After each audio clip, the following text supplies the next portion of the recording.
and welcome to the Monday edition of the Todd Veinotte Show. I'm Dan Alstrand. We are back at it for another week as we get closer and closer to the end of the year and to the holiday season. And looking out the window here, the Rick House studio over Roby Street from the ninth floor of the Young Tower, it's beginning to look a lot like Christmas out there, isn't it, with all of this flurry activity that we're getting. As I understand it, and Alistair told us this morning that it was a Alberta Clipper, so we can blame Alberta for something else.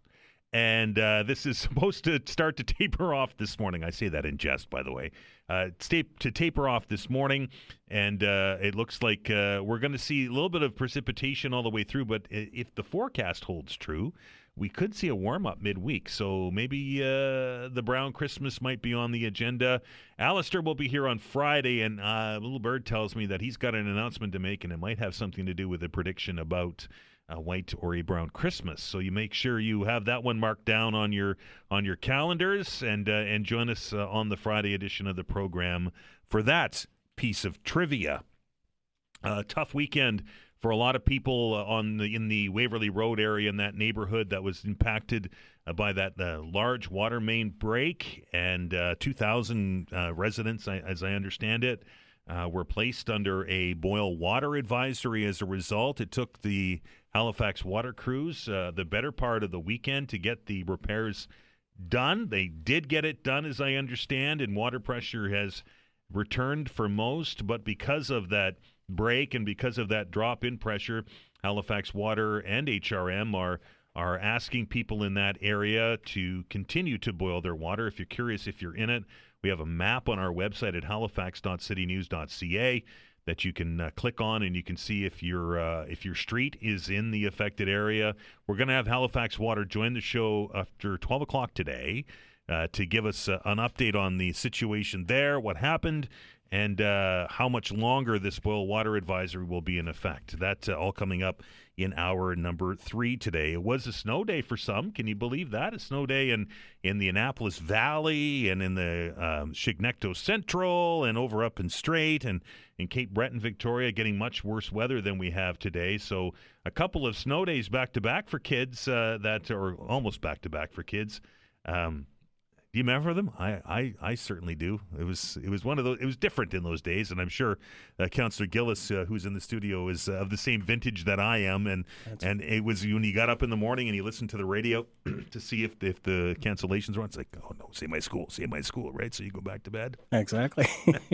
Anyway, snow day for some, not for HRCE. As I mentioned, this storm expected to start to taper off now moving forward.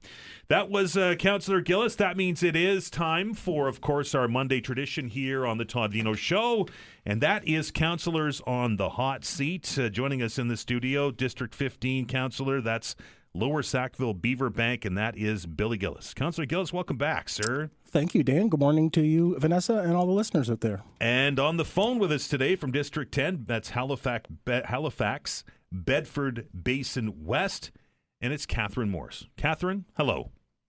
Good morning, Dan. Good morning, Billy. Good morning, everyone listening. Good morning, Kathryn. I'm glad you're able to spend some time with us today, Councillor Morse. Lots to talk about, so we'll get right to it. The telephone lines are open, by the way, 902-405-6000 or 1-877-801-8255. I know there was lots of discussion last week around the table outside of the budget, but the budget meetings are back on, as I understand it.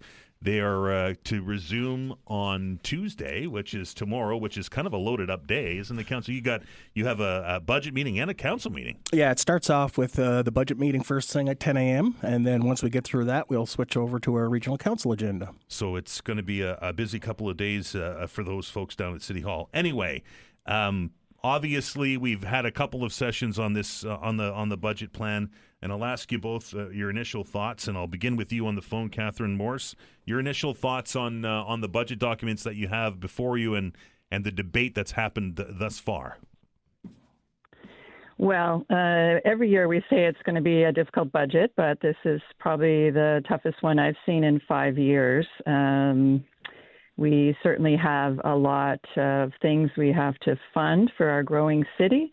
And what we're finding is growth doesn't always pay for growth. So we're we're between a rock and a hard place, trying to fund all the existing services we want to fund and also to prepare the city for a larger population. So we're in a bit of a squeeze this year, but we have a few months to work through it, and I'm sure we will.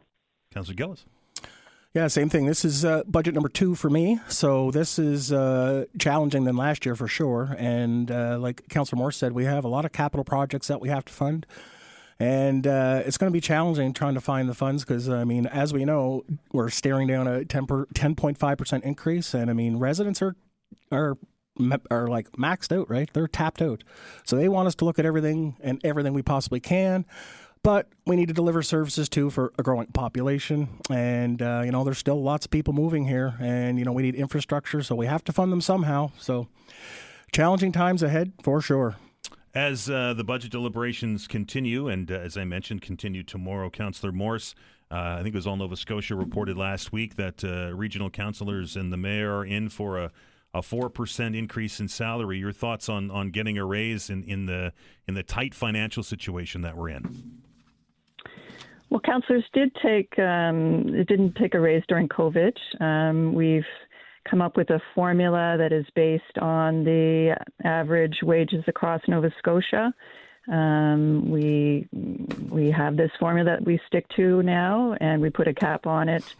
So I think it's being done as fairly as we can and arm's length, and to keep the salaries competitive. We don't want to get into a situation that the province got into where the wages for MLAs were so far behind, they gave them a $30,000 raise last year. So this is just a steady, small increase every year and keeps wages competitive. Councillor Gillis, your thoughts on a 4% increase, which for most would be more than they'll see this year? I've been on both sides of that fence in my working career. I mean, there's times where you didn't see a raise and there's times where you got incremental ones every year. So the thing with councillors is it's set independently. So we do not set our own salaries. It's set through Administrative Order 17. So, yeah, and back in the spring, we brought the mayor in line with the rest of the councillors at 4% to keep it consistent. I did a jurisdictional scan myself and just kind of looked across the Canadian cities, and we're kind of right in the middle. I mean, there's lows in the 80s all the way up to 170 in Toronto. So we're in the middle of that. We're on par with the role of a councillor compared to Canadian cities. Do you have the ability, Councillor Gillis, to say no? I mean, there's been a lot of calls for that now with the situation that we're in. Is this something that you're bound by, or can you say no, or is this a done deal? It's enacted right now. I'm not sure if we can reverse it this year, but maybe next year we should take a look at it, to see if it's still in line with the rest of councillors' pay in Canada. Councillor Morse, can you say no to it, or do you have to take it? Yeah, we could say no, I suppose. It would take some time to change that. It's a very small amount on a $1.3 billion budget. 902-405-6000, 1-877-801-8255. One of the items that is up for discussion during this budget meeting that is tomorrow is the capital plan, and that's where the numbers are all at for some significant amount of projects that are underway or to be underway. And Councillor Morse, I'll start with you on the phone. You've obviously taken a look at this 3-year spending plan. Is there anywhere there that you will have problem moving forward? I don't think so, no. Councillor Gillis? Well, there's a lot of capital projects on there that are going to cost us a lot of money. I mean, one that I can think of right off the top of my head, Halifax Forum, been talked about for a long time. I mean, the ballooning costs that. I mean, we're up to 100 and whatever it is now, 120 million or whatever. These are things that, I mean, we have to seriously take a look at. We need to keep that tax increase as low as we can. I mean, that's just one example, but there's many on there. But I mean, certain things have to go ahead. The Windsor Street Exchange obviously has to go forward. It's already started. I mean, we need to start making improvements to our city, and it's going to cost a lot of money. So and obviously, this is I don't deal with capital budgets every day. Is this something that this was approved earlier, this budget, right? And is this the layout, or can as part of the budget committee, Can you go like through these line items and adjust this as you move forward, or is this Yes. just a yes or no? So you can pick them apart. Yeah, so Kathryn can speak to it a little more than this, but this is the second budget I've been through. We're doing things a little differently this year. So we want to get the advance tenders and everything out early. So, we're not waiting until the last minute, because what happens when you wait last minute, what happens is the price tends to go up things. So now we're getting advance tenders out and, hopefully to look for savings that way. But yes, to answer your question, as we go along here, the book for the budget will be out, I think, middle of January. I think we're going to receive it. So then we can start going line by line at specific projects and actually look at things to move them forward or take them off the list. So this is just the start of it. Councillor Morse? Yeah, this list tomorrow is usually made up of the most critical and time-sensitive projects.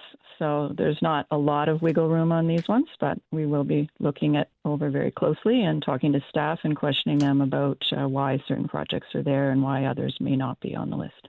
There's obviously some projects on this list that have caught the public's attention as of late, and Councillor Gillis rightly talking about the forum, the Winter Street exchanges in there. There's some big ticket items that are included in this that kind of caught my attention when I was going through this, and of course, I don't like to go back to it, but it certainly has been a talking point around here, is the Regional Center AAA bikeways, which is the infamous bike lanes, and we're looking at spending, close to $50 million over the next 3 years on that, according to this spending plan.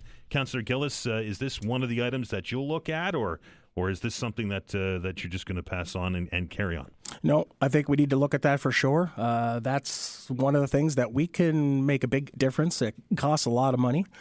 And I just don't think we're ever going to get the usage on this. We're not going to get the bang for the buck. The amount of money we're spending on this with shrinking lanes, shifting curb lines, redoing like pedestrian plazas in the middle of all that, like that all costs an enormous amount of money. I think we should be looking at cheaper options, multi-use pathways, maybe paint, maybe sticks, less, some more tactical stuff. But where we get into the permanent lane shifting and all that, that's just a bridge too far for me, I think. Councillor Morse? Well, I think we have to complete the network in the areas that are most likely to see the highest usage. So we're more than halfway through on the peninsula and in downtown Dartmouth. That we should continue to focus on, because that's where we'll get the highest ridership and usage, and we're close to finishing it. There's no point in spending money on half a bridge. We have to complete the network, and we will see the usage. It's a tiny, tiny fraction of the overall roads budget. And the thing is, once the bike infrastructure is installed, it doesn't have the wear and tear of other features, other types of infrastructure, so it will last for a very long time. So I think this is something we have to continue in the areas where we'll see the most usage. Councillor Morse, with all due respect, I understand that it is a small portion of the roads budget. That's obviously one of the biggest budget items that the council deals with, but it's $48 million over the next 3 years, and as we're looking for savings, and to Councillor Gillis's point, the usage is not necessarily stellar, I'll say, in the city. Is that $48 million or whatever is budgeted for money well spent? Yes, I think it can be if we finish the network, because if you compare with the roads budget, we're spending $200 million a year on the roads budget every year. So we're looking at $600 million plus over the next 3 years. So it is a small portion, and it won't need to be maintained. Once it's installed, it will be relatively free of repairs, because it just won't have the wear and tear that our roads see. So I think it's a long-term investment. It's to help protect all the cyclists who are going to be using our roads. It gets them off the roads. It's safer for everyone, for drivers and for cyclists. And it's an investment in our city for the longer term. Councillor Gillis? Kathryn Morse and I, we agree on a lot of things, and this is not one of them. I just don't think we're ever going to get the usage to justify this amount of spending. I just don't think our city's laid out for it. We're spread out too far. A lot of hills. The streets are already narrow. And, I mean, the traffic, I mean, there's 90% usage of cars out there. I mean, it's all great ideas. I agree with the concept of all this, but I just think that we're going a little too hard, too fast. 902-405-6000, 1-877-801-8255. Several people on the line. A couple of lines open if you'd like to ask a question of our counselors. We're going to take our first break on Counselors on the Hot Seats. You're listening to The Todd Veinotte Show. I'm Dan Alstrand. We're back in minutes. All right, lots of callers, so we're going to try to get to as many as we can. 902-405-6000, 1-877-801-8255. Setting the table, District 10 Councillor Kathryn Morse is on the phone. District 15 Councillor Billy Gillis in the studio. If you have a question, again, 902-405-6000, 1-877-801-8255. And we welcome Gloria to the show. Gloria, how are you? Good morning on this snowy morning. Yeah. Thank you, Dan, for taking my call. Good morning, councillors. Councillors, I'm very interested. When you're talking about your budget, I never hear staff telling you anything about all of the additional assessment you're going to get this year. You can look at that revenue, that additional revenue, and that's where you start finding the millions you're looking for. Why are they not talking about that? Hi, Gloria. As far as I know, we don't have the assessment roll yet. I think that comes in. No, you get it at the end of December, Billy. Yep. And then you look at the figure, and they usually allow 5% for appeals. So you'll know the end of December. Staff will know immediately what the roll is. Right, yeah. So we haven't been shared that yet, so we can adjust that when that comes along, when we get those Anybody numbers. asking any questions? Not yet. We've only had one budget meeting, and so on Tuesday, I mean, hopefully, we'll have some great debate around the council chamber, and those questions will come up. When I was mayor of Dartmouth, we wouldn't think of setting our tax rate or even finalizing a budget until we had our assessment. And then we could either save the rate or reduce it because of the amount of assessment. When I look around HRM, I would suggest you're going to have a big increase in assessment this year. Oh, we're not. If I could, we're not setting a rate. We're setting an estimate. No, I realize you're not setting a rate. Once the numbers come in, the actual numbers come in mid-January, and we have our first meeting about that, then we will refine things a little further. Last year, you didn't recognize the assessment increase. When I called, Way Mason said, I don't remember his exact words, but it didn't figure into the budget. No, I don't think that's accurate. Yeah, I can't speak to that, but we're doing things a little differently this year, Gloria. We're looking at things earlier, and we're trying to refine things as we go along. But you would agree with me when you look around that there would be a substantial increase? I would think so, yeah. I mean, all those buildings, even if they're only under construction, the cost they've spent to date is assessed. So even though there's a hole in the ground, there's a value on it. And then when you look at what has happened to all the residential, how much they've appreciated, all of that. And because if they've appreciated, everybody else's assessment will appreciate. So, but at the same time, the costs keep going up to maintain the roads and to provide services and to start, to build new infrastructure. And the taxes aren't coming in from these larger buildings until they're occupied. So it's... Oh, yes, they are coming in from the bigger buildings before they're occupied.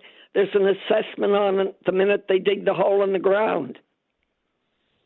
Okay. I know that. I did it for 27 years. Okay. My mistake. Yeah, your mistake. But it is coming in. And if you have a big tower with 100 units in it, the only expense you have, you're already plowing the street. They look after their own garbage removal. So there's not a huge expense. It's not like having 100 houses stretched on the street. No, it's more the services that need to be expanded, like transit, like water services, like, Fire, police. All of those services that back up the larger population have to be added to.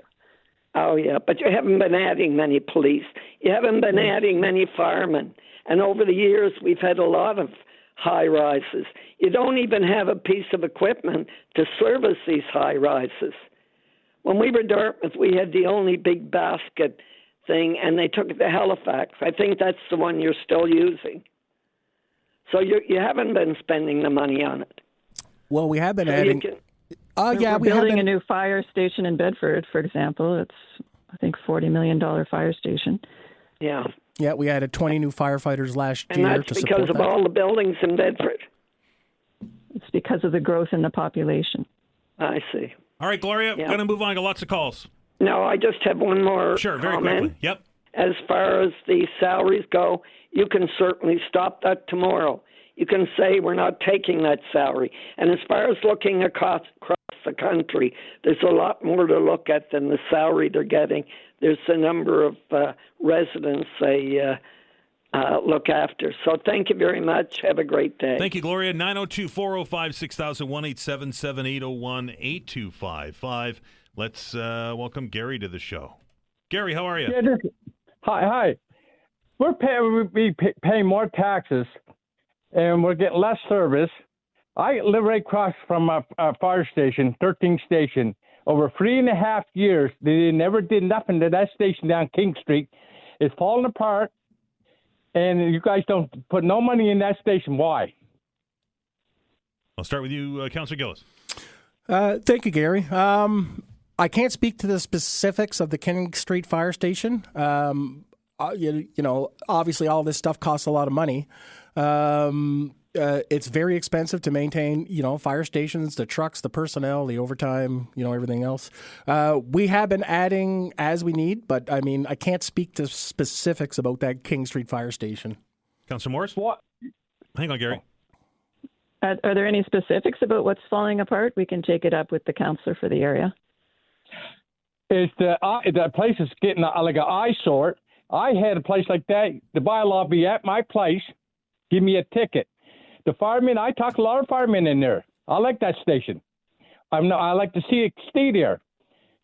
And you say you're going to build one out to Bedford. Why you can't build one, fix that one up, or build one down in King Street down here, nice one, fix it all up?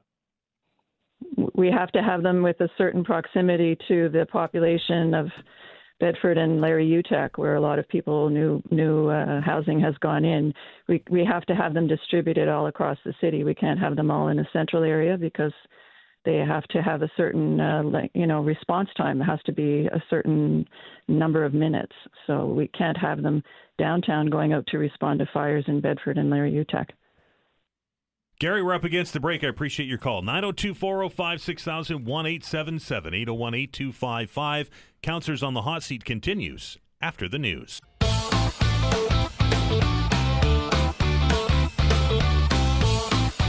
right, welcome back. Councillors on the Hot Seat continues here on a Monday edition of the Todd Veinotte Show. A couple of lines open if you'd like to get on. 902-405-6000, 1-877-801-8255. Just to set the table for those of you that are joining us.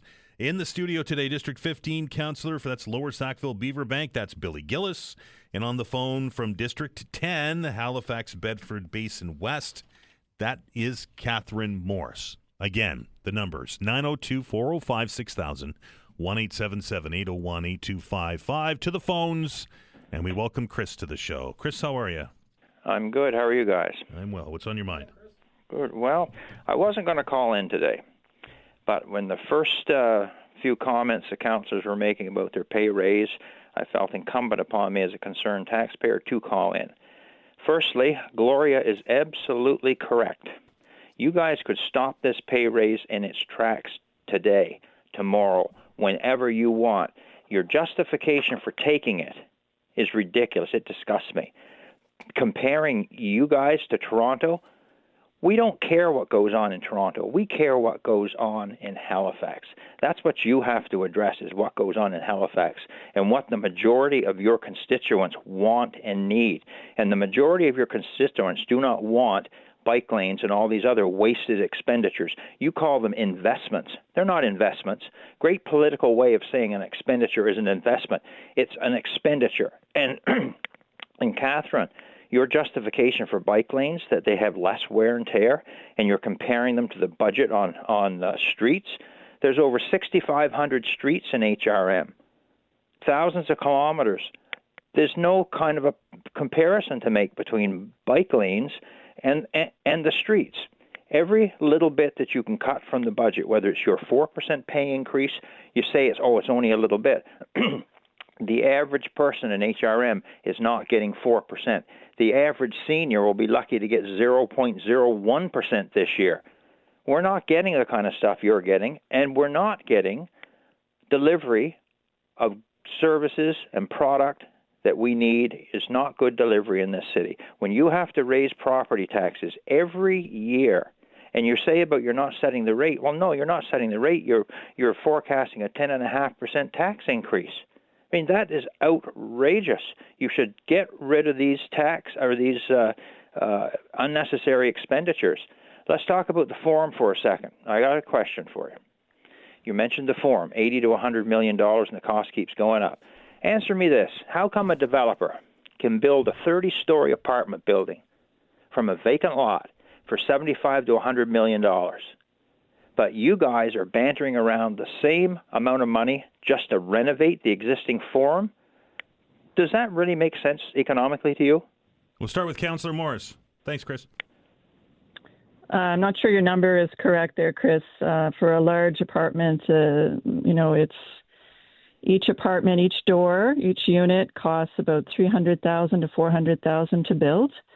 So if you work out the math, I mean, there's a building in my district with 500 units, and it's it's close to $400 million to build that, and it's going to take 4 or 5 years to build it from beginning to end. So that's a big project. In terms of the forum, we have a lot of people in Halifax who depend on the forum. It's used extensively. It's a needed recreational area. We have to provide it for all the residents. I mean, we need to look at how we can build it, to serve the most people for the least price, and we will do that. Councillor Gillis? How many people? Hang on, Chris. Let's let Councillor Gillis have a go at this.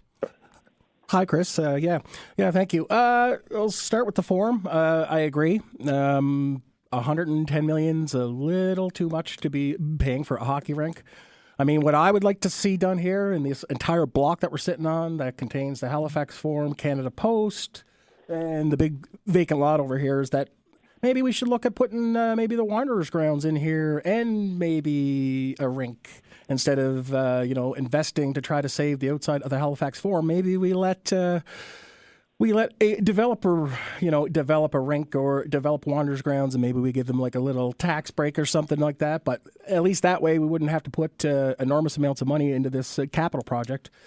What else did you mention there, Chris? Bike lanes. Yep, agree with you there. I think, we're putting way too much money into this to serve a small amount of people.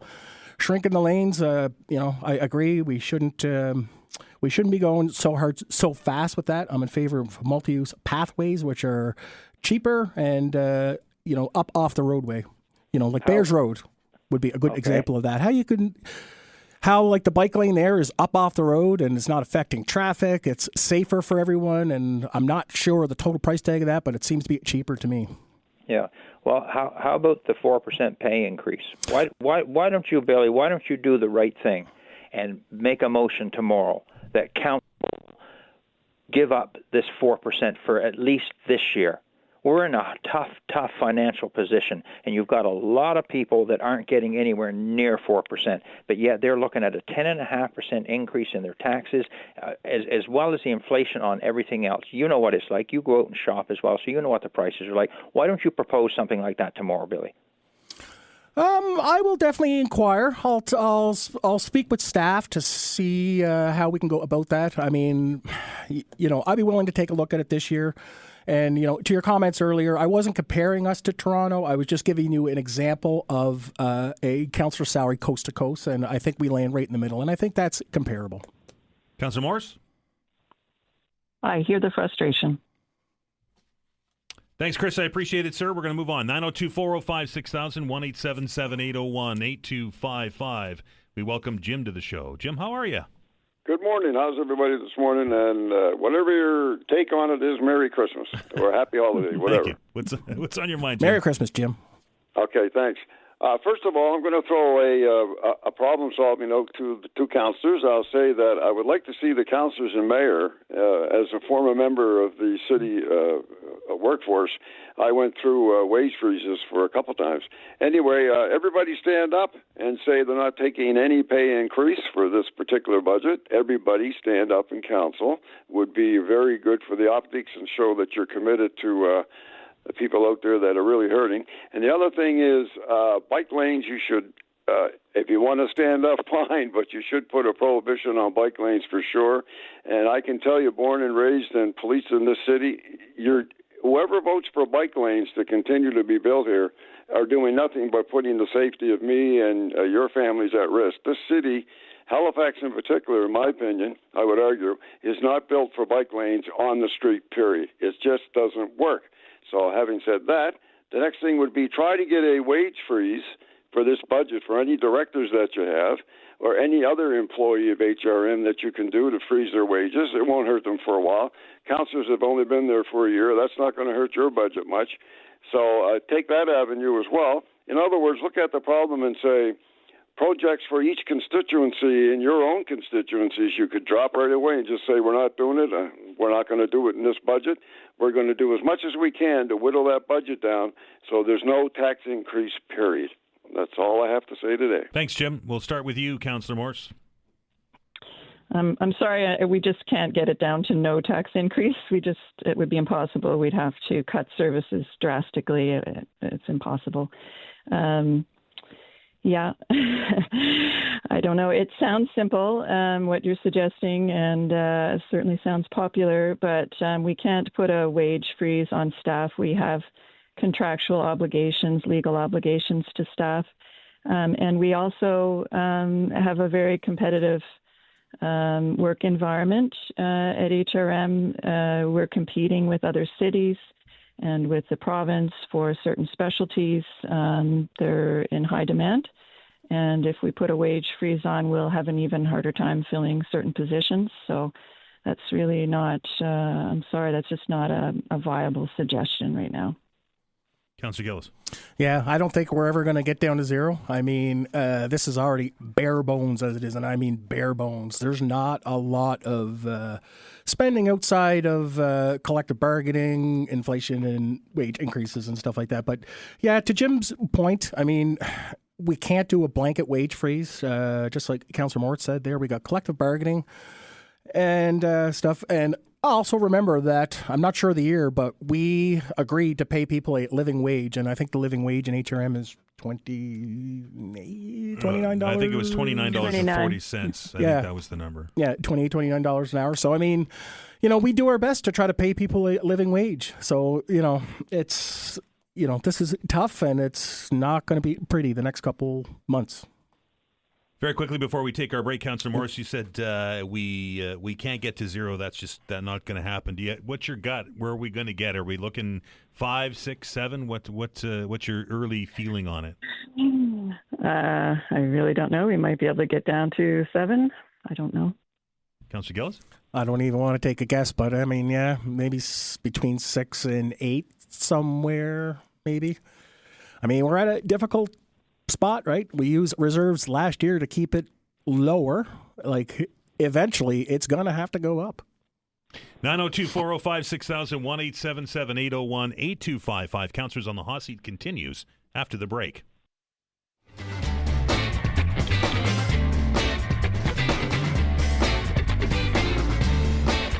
All right, Councillors on the Hot Seat continues. 902-405-6000 or 1-877-801-8255. Councillors Morse and Gillis on the station today. A couple of lines open if you want to get in.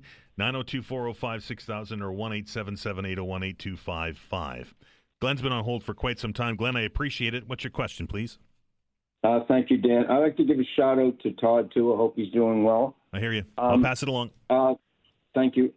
So, councillors, I'm going to talk about scooters, e-bikes, and e-scooters, driving on the sidewalks, breaking laws, no helmets, two-on-one scooter. You can go on and on. I think we've all seen it many times. Probably more people breaking the laws than not breaking the laws. And I've been calling in pretty well periodically all summer, and I spoke to different councillors. And I've been asking one main question I've been asking is, who is liable if someone on an e-bike or a e-scooter that hits someone and hurts them, and it has to go to court? Now, no one can answer that. No one knows. All these councillors and the mayor. I also asked the mayor too. He said to call his office or email him. I emailed him twice. He didn't get back to me. Anyways, finally, Dan had someone on Tuesday who's looking into all the injuries that are being caused by scooters, either on them or hurting someone. I don't know. An emergency doctor from the IWK. Was it? Yeah. And sadly, it wasn't council that are looking into it. It's good that this is going to happen. So maybe it'll shine some light on what's happening. So the last councillors I spoke to a couple of weeks ago, they said that the lawyers department approved this franchise, and it was a closed contract with a lot of unknown details for this pilot project. Is that true, councillors? Start with you, Councillor Gillis. There we go, mic's on. Thank you, Glenn. I'm not quite sure on the specifics of the bird contract. I agree with you. Yeah, they're definitely out of control, some users of them. The good thing is the pilot project is going to be shut down, I think, on December 15th for the winter, so it won't resume until the spring. So a lot of those scooters you won't see on the road during the winter time. So, to your question there, if something happens between a scooter and like a car, or a scooter and somebody on the sidewalk, I mean, I guess that would end up in small claims court, I would imagine. Well, Councillor, if you don't mind me interrupting, the last councillor I spoke to said that you would, if someone was hurt, they would sue every department, and whoever was sued, that would be a case law for the future. Now, I think that if you have a lawyer's department, they should know that. And there's no one on council, not even the mayor, knows that who would be liable. Now, I'm going to say who's going to be liable, and I'm going to go out on a limb, and I don't think it's much of a limb. I think council will be liable, which means that the taxpayers will be liable, and we're going to pay. It could be millions and millions of dollar contracts or lawsuits, especially if it's, let's say it's a wife or a child of a big lawyer's firm that has all kinds of money to sue for whatever they can get. I mean, why don't we know who would be liable for this thing? And they're on the sidewalks. No one's doing anything about it either, especially council. They all know about it. If I was a councillor and I seen this happening, I would be running down to City Hall, putting a motion on the floor to get these bikes and scooters off until it's policed properly. There's license plates on them. No one wears these helmets that are fastened onto these scooters. I mean, I really think it's out of hand, and council is doing absolutely nothing about it. All right, Glenn, we're going to let the councillors respond. Appreciate the call. Kathryn, we'll start with you. Thank you. I agree there are a lot of safety concerns about the e-scooters. I voted against this because I didn't think we had the bike lanes and infrastructure needed to keep them off the roads and to make it safe. It is a pilot project. We will be evaluating it. We will be looking at everything that's happened with the e-scooters. I'm sure we'll be looking at reported injuries. We'll be looking at liability and all of those questions and evaluating it sometime in the next few months once we get all the information and data in about them. I share many of those concerns. I've seen it's especially alarming to see young people driving around on them without helmets anybody, any age. But I share those concerns, and I know we will be evaluating it sometime in the next few months. That's my question to you, Councillor Gillis. You said that they're coming off on the 15th, obviously, because of the winter. Is that the end of the pilot project, or no? Is it still carrying on? Yeah, I think I read it's going to start back up again in the spring. So yeah, but yeah, I mean, to echo Glenn's comments there, I mean, yeah, they are definitely all over the place, the scooters. And I mean, I don't know how you police this anyway. There's laws in place now where you have to have a helmet and stuff. And I mean, I don't really know how you're going to enforce that, right? You know, people are, like zipping all over the place. And, by the time you see something, an infraction, by the time you call somebody, whether it's compliance or police or whatever, they're long gone, right? I don't know how we're ever going to police this, to be honest with you. 902-405-6000, 1-877-801-8255. We welcome Steve to the show. Steve, how are you? Yeah, I'm great. Good morning.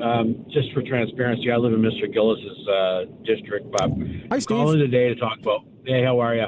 Talk about bike lanes and and hockey rinks. So, and where my beef is here, we got a few councillors, and Councillor Morse, you're kind of one of them, I guess. But are these huge proponents of bike lanes that nobody's really using, right? So here we are in Sackville. We got an arena that's fallen down. We got another ice surface at the Sackville Sports Stadium that was built about, I'm thinking about 32 or 33 years ago. We need more population density to get more rinks and get more facilities. Meanwhile, if you look at the Sackville Arena, you got about 4,000 people that use that facility weekly, averaged out for the year. So that's about 200,000 people, so one pad of ice. So if you take that same numbers and rationale and, multiply that over about the 17 ice surfaces that are around HRM, it's about 3.5 million uses a year for ice. And right now, there's multiple associations and people, whether it's figure skating, speed skating, whatever, that are using these facilities and, providing recreational outlets for our youth, which has all kinds of benefits for, physicality, mental health, teamwork, all kinds of stuff. But meanwhile, we got about, whatever the numbers are that we continue to say for people driving up and down Lower Water Street in a bike lane. You talk to any trucker that goes up and down there every day, they tell you no one's on there. But here we got a demand and usage that, is there. Everybody knows about it. Steve, but just for the sake of time, we're almost out. Can you get to your question so we can get the councillors to respond, right? Please? So, in Sackville, we got to get down on our knees and beg Kraft to give us $200,000 to fix our arena. Meanwhile, there's all kinds of this other frivolous spending, painting bike lanes, and like half the city budget right now, if you talk to someone in the department that does paving and bike lanes and everything else, half the paving budget goes to bike lanes and speed bumps. Mm-hmm. Meanwhile, our kids are crying for recreational facilities. Like it's absolutely mind-boggling. All right. And you guys get paid good money, and I don't have a problem with you getting your fair compensation or whatever else. But, you got to do what's right for the people of the city. Thanks, Steve. Let's let the councillors respond. We'll start with you, Kathryn Morse. It's not accurate to say that half of the road budget goes to bike lanes and speed humps. That's just not accurate at all. I'm sorry. I think you've made a really strong case for why it's going to be a difficult budget year. We have demands all over the city and very important demands. I agree that recreation has a lot of benefits, especially for youth. And we have needs all over HRM. And balancing those needs is what we do during the budget process, and it's going to be a difficult job. So I certainly agree that there are some tough trade-offs to make. I wish we could fund all of these recreation needs, especially for our youth. And you made a good case for why it's going to be a difficult budget. Councillor Gillis. Thank you, Steve. I'll respond to some of your specific questions there. So the Lake District Rec Authority runs the Sackville Arena, so that is not ran by HRM. So they do receive funding. They receive $100,000 a year to run that rink. The Sackville Sports Stadium you mentioned is getting a $30 million reno in 28-29. It's actually, well, I think it's actually starting now too. But it doesn't include the expansion of an ice surface. It's just going to basically refit the pool, the washrooms, and all that other stuff. So, I'm working on more ice surfaces for Lower Sackville area. We just don't have the land available right now. That's going to do it. We're out of time. Councillor Morse, I appreciate yours. Thank you very much. Thanks. And Councillor Gillis, always a pleasure. Thank you guys very much. Merry Christmas to you and all the listeners and staff here. We're going to take a break for the news, and on the other side of it, we're going to open up the telephone lines for the first open hour of the week. 902-405-6000, 1-877-801-8255. We're back after the update.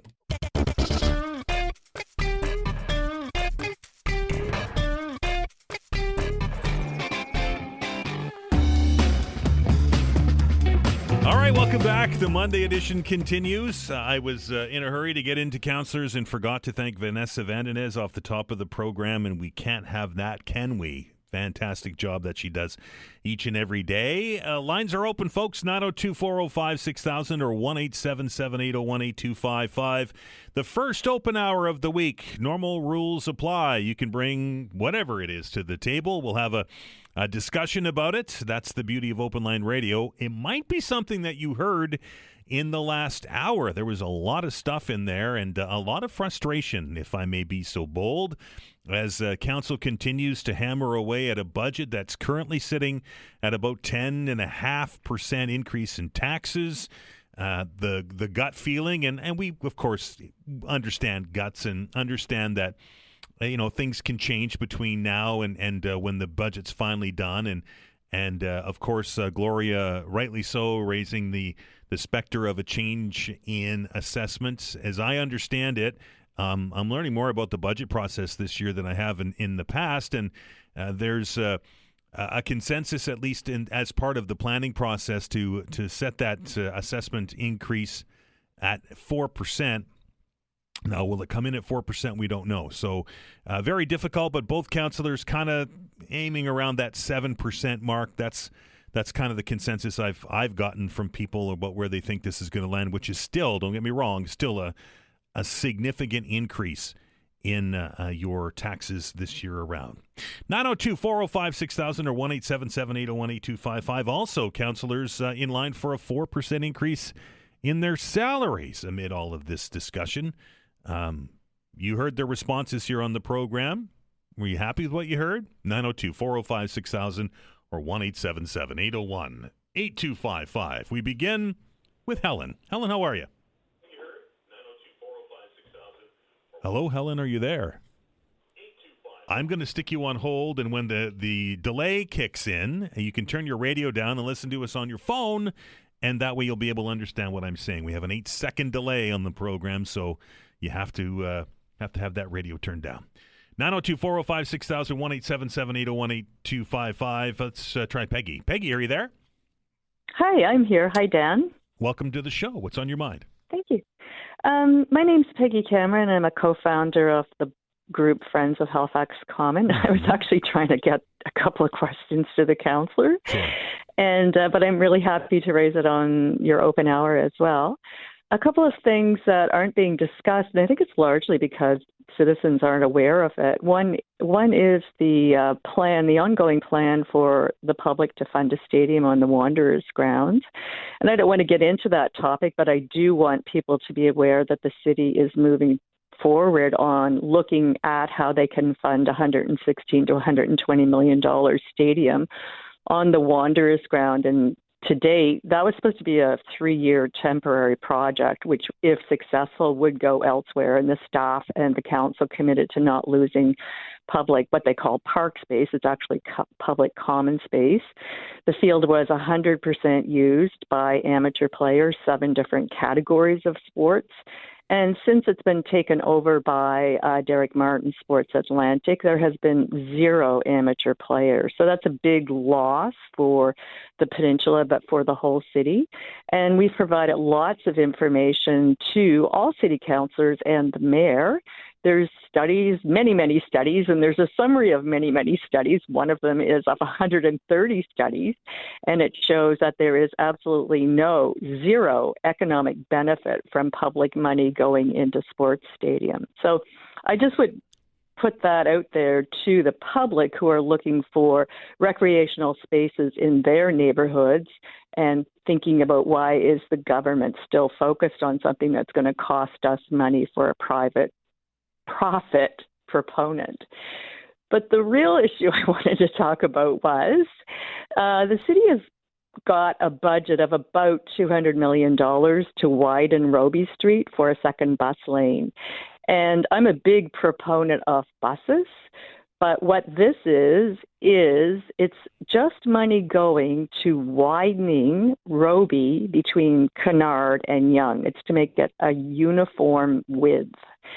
And what that's doing in my neighborhood, which is just the area between North and, say, Kennard, is the city is planning, along with the province, they are buying to demolish 12 to 14 buildings. That doesn't sound like much, but it's 50 to 70 affordable housing units. And as well, they're planning on cutting 80 trees. That's devastating to a neighborhood, and it's devastating to a city when we're in a housing crisis. And it won't solve traffic or congestion. We've proposed a number of better solutions to City Council, and they just remain focused on this idea that they have to build more road. So I just want your listeners to be aware of that being a very, very huge concern. Right now, there's a building on the corner of Charles and Robie Street. It's a fully renovated 7-unit building, and it housed First Nations, Aboriginals, Mi'kmaq probably mostly. And that's been sitting empty since June because our governments intend to demolish it. And there's there's 8 to 10 housing co-ops. There's in total 4 First Nations apartment buildings in this area. There's 3 youth shelters. And there's a lot of very, very mixed-use, small-scale kind of housing that the city says it wants to build. And then there's a lot of people who are owning houses. So these kinds of ideas that the city moves forward on are very disengaged from what the direct impact is on neighborhoods, or I think it really exposes their inflexibility in looking at better options. Peggy, anybody that's driven down that stretch of road will tell you it's traffic chaos at the best of times. What's a better solution than widening the road and putting a second bus lane in? Widening the road won't reduce the traffic or congestion. That's not me that's saying that. That's data saying that. There's lots of evidence that if you widen roads, you get more traffic and more congestion. And there's many reasons why that is, but basically it boils down to people will drive their cars as long as they're able to. If it's very comfortable to be in a car, you stay in a car. Cities like London in 2002 or New York just, 6 months or so ago, they introduced what's called congestion pricing, and that reduced the number of cars coming into the urban core. It sounds really unpopular, but effectively that's what we had when we had... I don't think it sounds really unpopular. I think it is really unpopular. Yeah, I agree. But I have an example of how we did have a form of congestion pricing.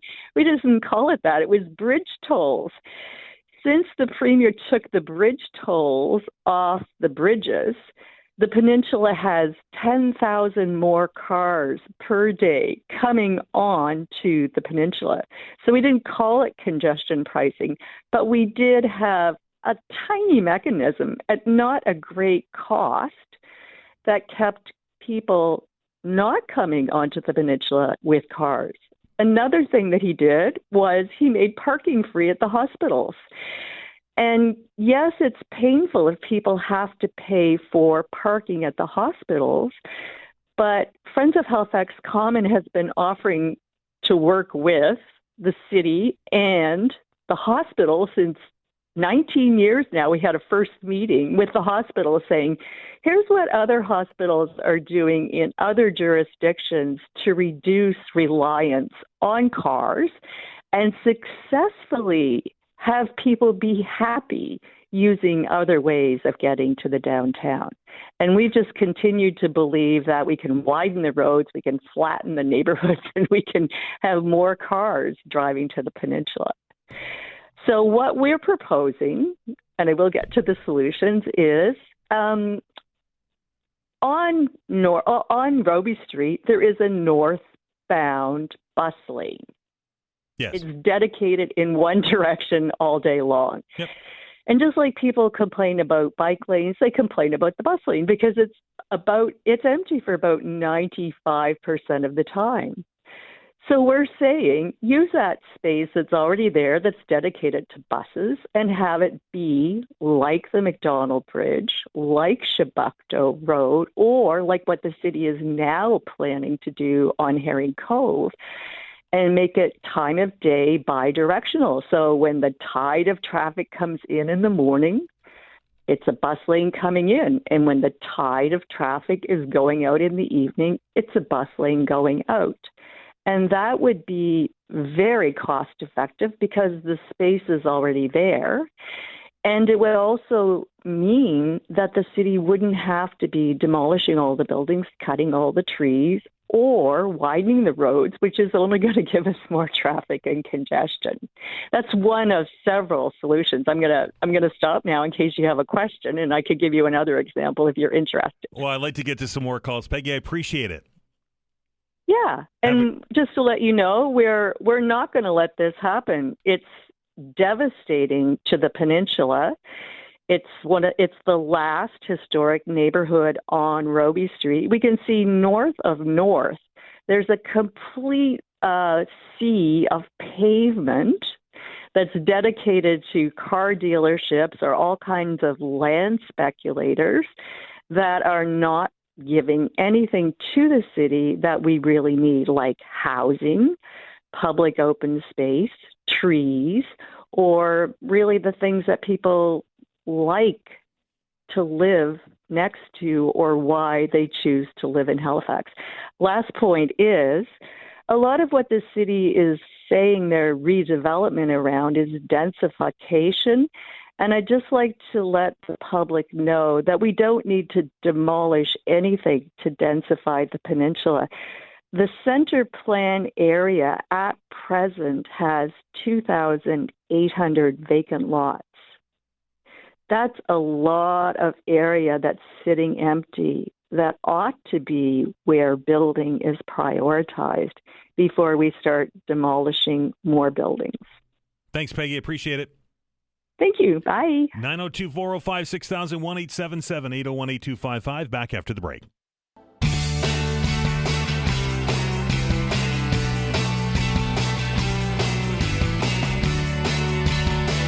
Welcome back. As we roll along here on a Monday, the open hour continues. 902-405-6000 or 1-877-801-8255. We'll go right back to the phones. And welcome David to the show. David, how are you? Great. How are you this morning? I'm good. What's on your mind? Just before, I appreciate you taking my call again and tell you what's on my mind. Just a little sentence for the gentleman who calls there, who talks about scooters and illegal and somebody getting killed. I don't know if he has nightmares about them or what, but I have two teenagers, 13, 14 years old, who mountain bike. I'm not saying they're the angels of the world on their mountain bikes, but I hate to have insurance or license take that away from them. I think we got to come up with a better plan, but getting on the radio and start talking about all this stuff without looking into it, that's something that I'm not David, in favor of. I not to belabor understand the his point, but I think that he has a legitimate question about liability. If this is a city service, right? It's been like that since Canadian Tire been selling bicycles here in the 30s. Yeah, but the city's not you're not renting them on the sidewalk, right? You're renting a scooter on the sidewalk. I'm not talking about scooters, Dan. I'm talking about bicycles. Bicycles. I'm not talking about electric scooters, and I'm not talking about scooters they rent in Halifax. I'm talking about if you put it all under the bicycle. If you start taking... Understood. I get it. I understand where you're coming from. You get it? Yeah, I do. That's where I'm going to. That's where you have to really look at it. So getting on this station he does and start going off about it, you just kind of got to look at the whole picture. Anyway, that's not my call. Sure. My call is, you've been doing it for a while. Appreciate you giving me time and others. And I'm going to ask you a couple questions. First question I'm going to ask you, on the Councillors on the Hot Seat on Monday, you've been doing it for a while since Todd's been away. Do you find there's really some ticked off people? The councillors maybe don't have the answers. Councillors are a little, and maybe there's a lot of ticked off people. To be honest, isn't there? Yeah, isn't there? And I don't know if the councillors have the answers. Listening to those two this morning, I don't know. The lady Patty, whatever her name was, I'm glad she's not my councillor. She's all for one thing. She doesn't want to look at anything. She doesn't want to reason with anything. The other gentleman who is from Sackville, I believe, I'm from Eastern Passage, but maybe we need more of them around the table with questions, saying, "Hope, stop, do this." Is there a boys' club there? I mentioned that before. What I mean by the boys' club is new councillors get in behind a room with the Masons of the world and a few other ones there and say, "Hey, you got to." You do as we do as we say. I don't know, but it's a mess here, is it not? Have you've been sitting in that chair on Mondays? What's your feeling? Is it do you feel that they're getting questions and they have the answers to, or do you feel, without putting you in a position, because they listen to you, you know that, Dan, you got proof of that. Right. So without putting yourself in a position, do you feel that the city councillors are answering correctly to the points that people are calling into your show for? Well, I often wonder, and that's a great question, David. I often wonder if sometimes, and not all of them, but some of them have the best interests of their constituents at heart, if that makes any sense. I've had a councillor on here that said, look, I ran on a platform that I'm going to support bike lanes, and won, right? But is that what the majority of your constituents want? That's the question I always have.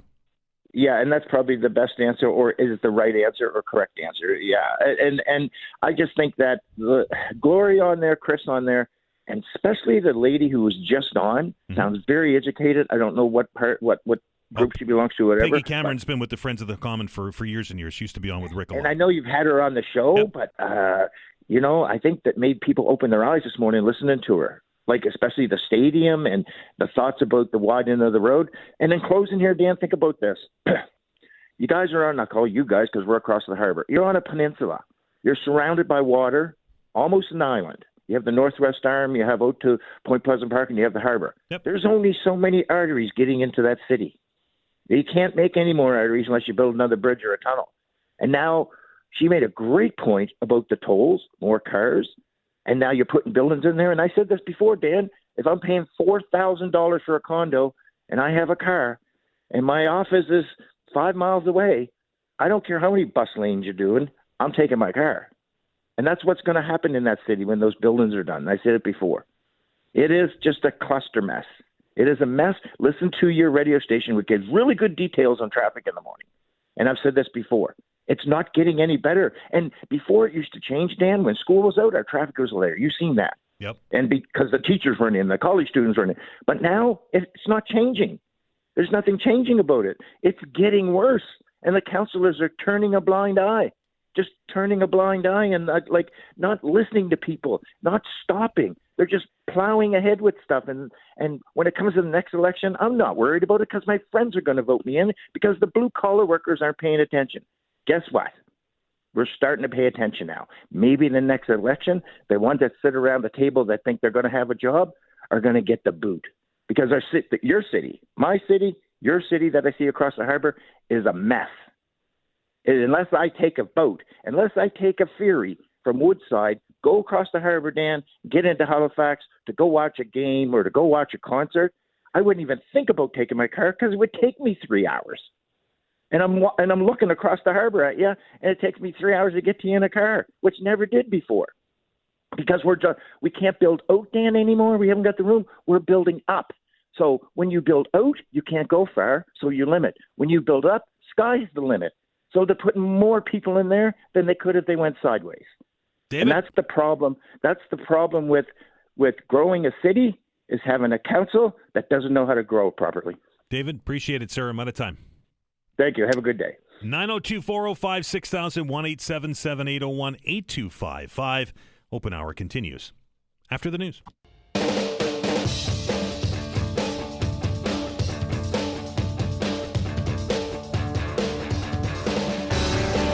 All right, welcome back. Open hour continues. 902-405-6000 or 1-877-801-8255. Regional Council resumes its budget deliberation on Tuesday. Capital Works are a part of the project, and if you haven't taken a look at the numbers, folks, they're available on the city's website. There's an agenda there for the meeting, and if you dig into the appendices, is that the proper way to say that? Then you can see what has been approved and where we're going for next year, the year after that, and the year after that. And to be quite honest, some of the numbers are quite large. Like for argument's sake, $19 million next year for replacing those articulated conventional buses. You know, the bendy buses, the ones that bend in the middle. 18.8, 24.2 the following year, 24.9 the year after that to replace those buses, in addition to replacement buses that are currently under the Halifax Climate Action Plan. Those would be the electric buses. Not spending any money on it this year, but the following year, $33 million, and then $44.5 million the following year after that. That's just buses. 902-405-6000, 1-877-801-8255. To the phones. We welcome Mike to the show. Mike, how are you? I'm good, Dan. Thanks for taking my call, buddy. Sure. What's on your mind? Just a couple things about the councillors. First, they said about the wage freeze, how they can't do that because of contract obligations, and I get that. But then the previous caller had also asked them about a wage freeze for themselves, and they kind of all danced around that. They never, maybe they said something earlier in the show, I missed the first part, but they didn't seem to want to answer if they would take a wage freeze for themselves, because, I mean, they're not under contract for that. They can definitely say, no, we'll take a wage freeze for the benefit of our constituents. But then when they're talking about a 0% tax hike, one of the councillors had said that it's almost impossible. And one of the reasons they gave was because of the cost of living and how to guarantee a cost of living wage for HRM employees. Living wage, it's called, not the cost of living wage. Yes, sorry. Yes, yep. Living wage. Yep. I don't know if you recall, Dan, I've called 4 times on that segment since Mike Savage made that promise, and every time I've got the same answer, that they don't know where it stands for the living wage, the agreement to pay contractors and employees living wage. They don't know where it stands. They know it's been in a motion a couple times. They don't know how far it's gotten. But now all of a sudden they're using it as an excuse for not being able to drop taxes or have a 0% raise. But every time I've called before, they had no idea where they stood on that. But now all of a sudden it's a reason they can't reduce taxes. Mike, I don't know the answer for that, but I will venture to see if that is in fact something that's on the books or not. Yeah, I'm gonna call next. I was late to the show there this morning, but I'm gonna call next week and ask them like how all of a sudden is that an excuse? But 4 times I've called before that, they couldn't give me an answer. They knew nothing about it. Fair enough. But the other thing is, I forget his name. The gentleman that was on there, the gentleman councillor, Councillor Gillis. He said he has no idea how they would enforce scooters, helmets, and stuff like that, and breaking the laws. Well, isn't that what we have police for? I mean, police, are they not supposed to enforce the laws for helmets on bicycles and motorcycles? So how would scooters be any different? No, if a you're police right. officer... You're absolutely right, but think of this, just the scale, Mike. How many police officers would have to be on the road just focusing on that to effectively police it?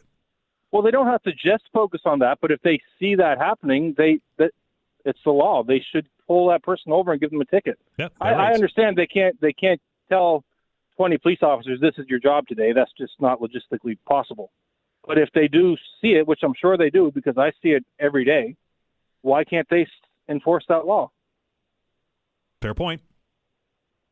All right, have a good day. You have a good one too, Mike. 902-405-6000 or 1-877-801-8255. I did ask at the beginning of the show about that increase, and nobody said that they wouldn't take it. In fact, a caller called in and suggested that, I think it might have even been Chris, who said that maybe that a motion needs to be brought to the floor at tomorrow's council meeting to take a look at it.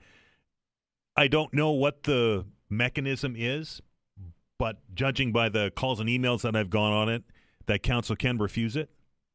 In a situation that we're in now with a 10.5% increase in tax on the way, the optics of a 4% increase in salary is not a good look at all. And I think that council would go a long way to curry public favor for some of the decisions that they're going to have to make in this budget. If they either deferred that increase, turned that increase down, or I think it was Peter Kelly, or do it, I think it was Peter Kelly, former mayor of Halifax, donate that increase to charity. I know it's not going to help us on the budget item, but it certainly would go a long way to changing opinion on it, I think. Will be interesting to see what happens when council meets. They do meet tomorrow for budget. They also meet for a council meeting tomorrow. And it will be interesting to see if that debate comes up. Because, quite honestly, this increase didn't get a lot of discussion, at least at council. And if we're looking at ways to trim a budget, salaries is obviously a big chunk of that. And I understand the conundrum that council would be under when they are dealing with contract employees or unionized employees. They're kind of stuck to that. But there's a bunch of managers at City Hall, right? A bunch. And what would a pay freeze on the management level look like? And how much money would that save? Not to suggest that people don't deserve to get paid for what they do. Everybody deserves a good wage or a wage. But if you're truly looking at a bare bones budget and are truly trying to find every penny that's available to try and save as much of an increase for your constituents, shouldn't you look at everything? Just saying. 902-405-6000, 1-877-801-8255. Let's welcome Sheldon to the show. Sheldon, how are you? Dan, good, thanks. I just thinking about the traffic and the changes in Halifax in the last 25 or 30 years. When I first came to Halifax, there were taxis everywhere, right, and they almost don't exist now. And so all of that traffic has been moved to Uber, which is unmarked cars, and there's a lot of them on the road. I live in the city, so I use Uber myself. But there's something that we never think about or talk about. But when 25 years ago, if you want to get food delivered to your house, you had two choices, basically, pizza or Chinese food. Right, that's it. And that's it. But today, I was in a coffee shop last week, and in a space of an hour, I saw 11 Uber Eats or Skip the Dishes or DoorDash guys come to that coffee shop and take food, coffee, whatever, for delivery. I did a little research, and I think it's over 10,000 Skip the Dishes, Uber Eats, DoorDash, whatever meals a day moving in the city of Halifax. You can get anything delivered now. That puts tremendous traffic on our roads. But we never talk about it. Taking people that live in the peninsula off roads is not going to help anything. They're just punishing people that need to use their cars. There's the increase in traffic is astounding in the city, and of course we have a bigger population, but it's a different type of traffic. It used to be during peak hours, but now it's just continuous all day. And people who come into the city to work, they're not driving around during the day.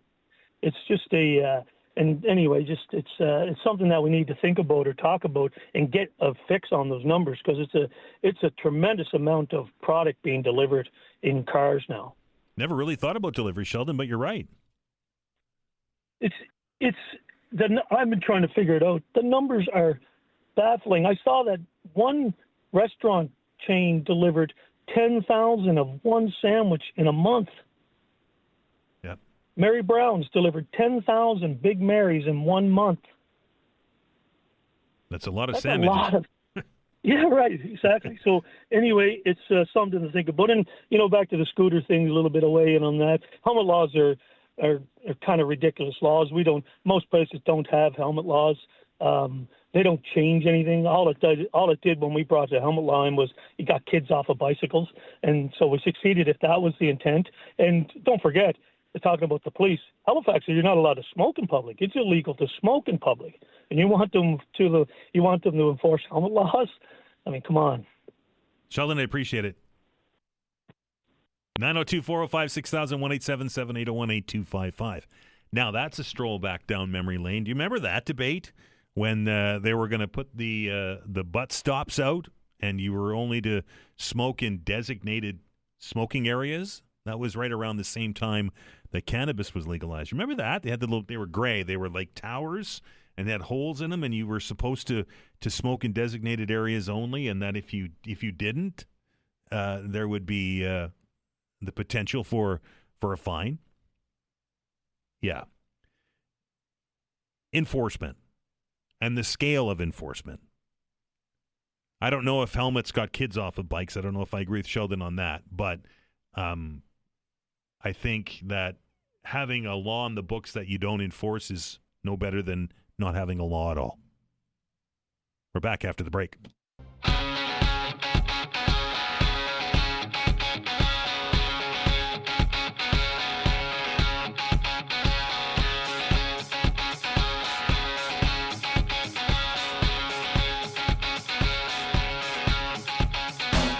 Welcome back. The open hour continues. 902-405-6000 or 1-877-801-8255. Several lines are open, folks, if you want to get in. A perfect opportunity to do so. Again, 902-405-6000 or 1-877-801-8255. A couple of emails while we've got a minute here. It says, hey, Dan, you asked councillors whether, given the dire budget situation, if they'd still support a 4% salary increase for themselves and their fellow councillors. They disavowed responsibility for the decision and said that the amount was insignificant. They gave a long answer, but the short version was for both was yes, they support it. And Rob writes, remarkable.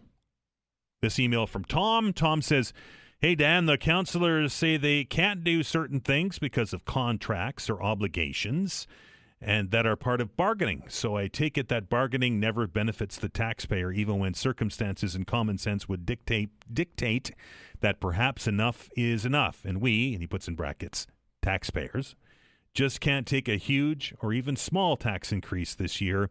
What politicians can't or won't do always amazes me. And that comes to us from Tom in Dartmouth. And one more. That comes to us from Ken with regards to our conversation on bike lanes at the beginning when I asked the councillors about the bike lanes, and Councillor Gillis said that he couldn't support them. Ken writes, finally a councillor who can actually see how useless the bike lanes are, and then he writes, and I think in jest, give Billy a raise. 902-405-6000 or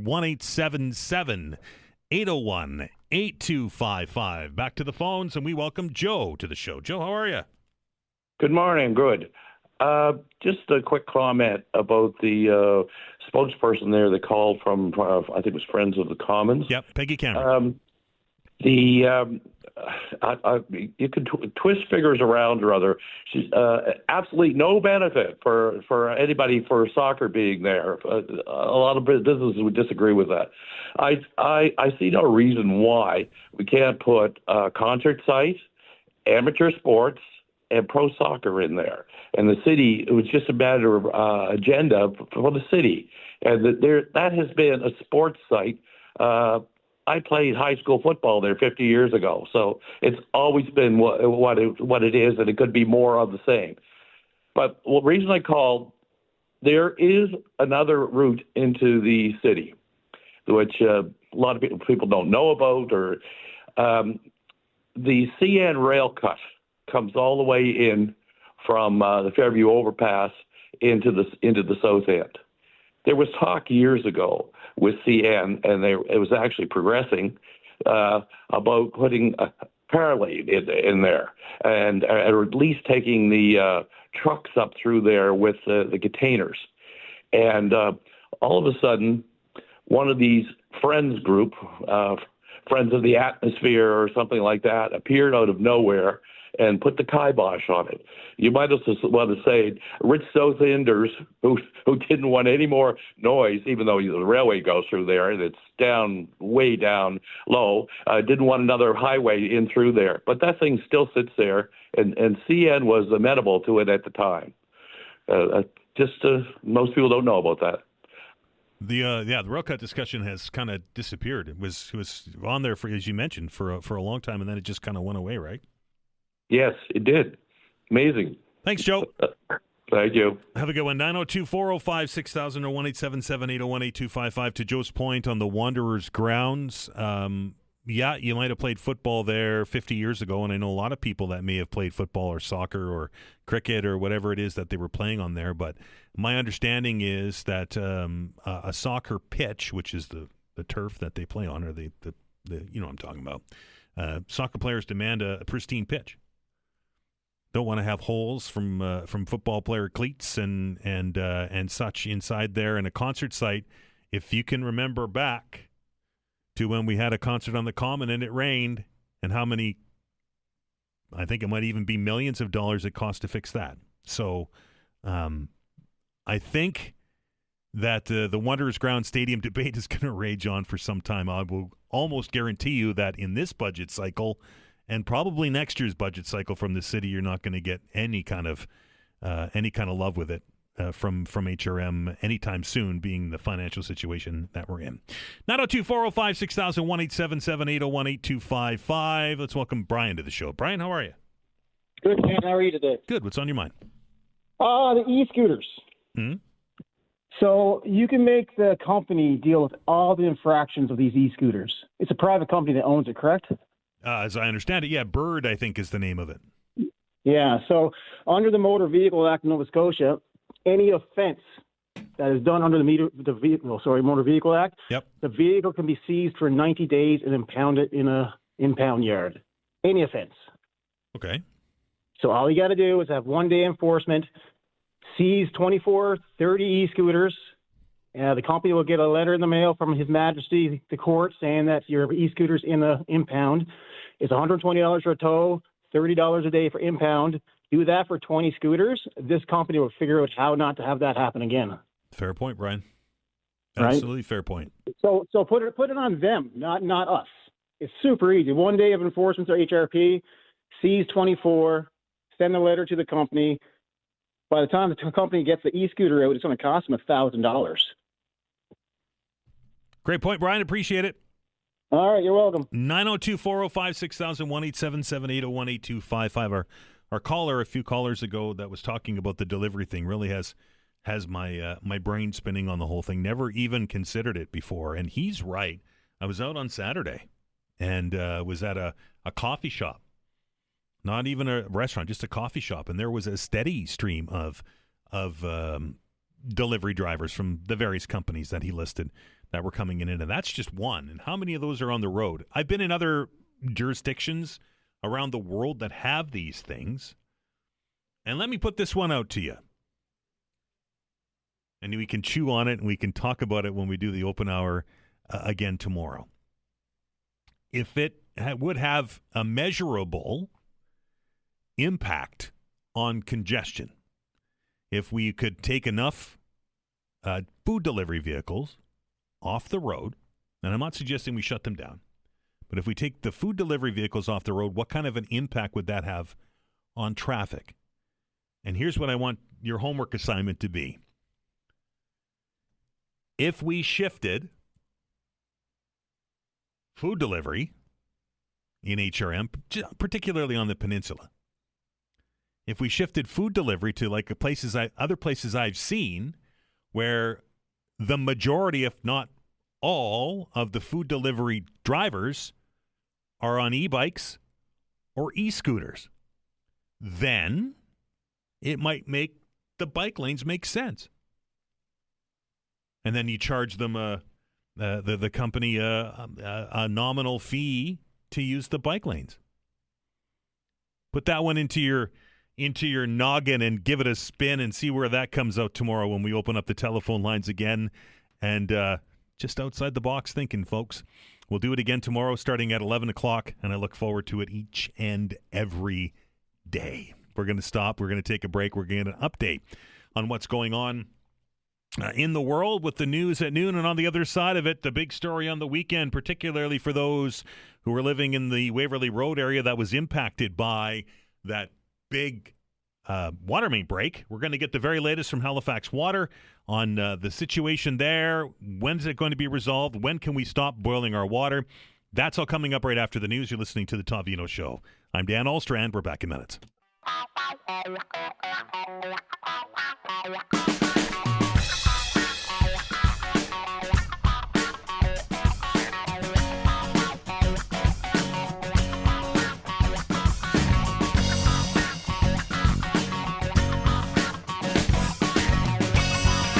Well, it was a weekend for many people. About 2,000 customers of Halifax Water who lost their water pressure because of a rather significant water main break on Waverley Road on Saturday, and the repairs took some time to be effected, but as I understand it, have been done, and now we're just in the process of getting service returned back to normal. Very pleased to welcome to the program to give us the very latest on this water main repair is Jeff Myrick from Halifax Water. Jeff, how are you? Good, Dan. How are you? It must have been a rather large break to affect that many people. Yeah, it was. So in terms of the size, it was very hard to determine. I mean, we found the overland part of the break pretty easily, but when it came to actually locating it underground, it was more of a challenge. There's the proximity to other infrastructure that's there, and then determining which pipe it actually was, which then led to the system in that area to depressure, which then caused, of course, the boil water advisory or the need for the boil water advisory. Do we know what the cause was? Was it age? Was it just something else? So we don't know exactly at this point, but you're right. There are a number of factors that could come into play there. It could be the soil. It could be just frost and heaving in the ground. The age of the pipe, of course, and then the other thing that can often happen is the chemical content of soil and the makeup can also have an impact on the type of material in the pipe and actually help or advance the degradation of the pipe faster than was designed for. I understand that the repairs have been done and things are starting to return to normal. Yeah, so yesterday, sorry, today, crews were responding as quickly as possible, but safety had to be our first priority. And they started to limit the amount of customers impacted and repressurize the system and got it down to probably 75 folks that are our customers that did not have service, but then yesterday evening, that all came back into service, and the system started to repressurize. So all of the affected customers that lost their pressure have had that restored? It's all restored at this point. The only thing we are waiting on right now is our teams are continuing to do water quality samples. And once we have satisfied Nova Scotia environment and climate change requirements, they will decide on when the boil water advisory will be lifted. Now, this was done as a precaution, correct, Jeff? This was is done because of that loss of pressure. Yeah, it's more than anything else. Our public safety is our top priority. So this was done from a precautionary point of view. And the analogy I would use is that once the system has a leak the size of what occurred on Saturday, it's like trying to fill up a 5-gallon bucket and with a hole halfway in it. So you're only going to get up to the hole, and then it's going to start to leak unless you have incredible pressure. And right. So that's where we lost the pressure. It was on Saturday. So as I understand it, we are still under that boil water order. Any idea when that could be lifted? At this point, we continue to monitor for water quality and report that to NSCCC and the medical officer of health. And we may have an update later today, but as of right now, everyone is still under that advisory until further notice. Jeff, normal rules apply with boil water orders, and maybe run those down. What should we do if we're under this order? So you should put your water on and, of course, let it boil. Once it starts to boil, let it boil for a minute. And that's for drinking water, for preparing infant formula, if you're making ice cubes or juices or washing fruit or vegetables, or for cooking, brushing your teeth, or any other activities that are for human consumption. Now, as I would imagine, with that big hole in the ground that y'all had to do to get at this, and some of the erosion that it caused and all that stuff, there will be some people who are turning on the taps and seeing some discolored water today. Yeah, and so we've recommended that folks, if they see discolored water, to turn on the cold water and just let it run for until the water runs clear, and that should do the trick. And Jeff, so up to the province at this point, and might have some news later today. Hopefully later today for sure. I appreciate your time, sir. All right, take care, Dan. 902-405-6000, 1-877-801-8255. That's the number, and I want you to write that one down because I'm getting a flood of emails from people who heard stuff on the open hour today that want to comment, particularly on the delivery drivers. And how they may be contributing to the increase in traffic. I'm looking forward to that conversation tomorrow. But anyway, back to the subject at hand. We are awaiting, just like you are, to see if this boil water order can come off. It is there was about 2,000 customers at the height of this that were without water for a significant portion of Saturday and into Sunday.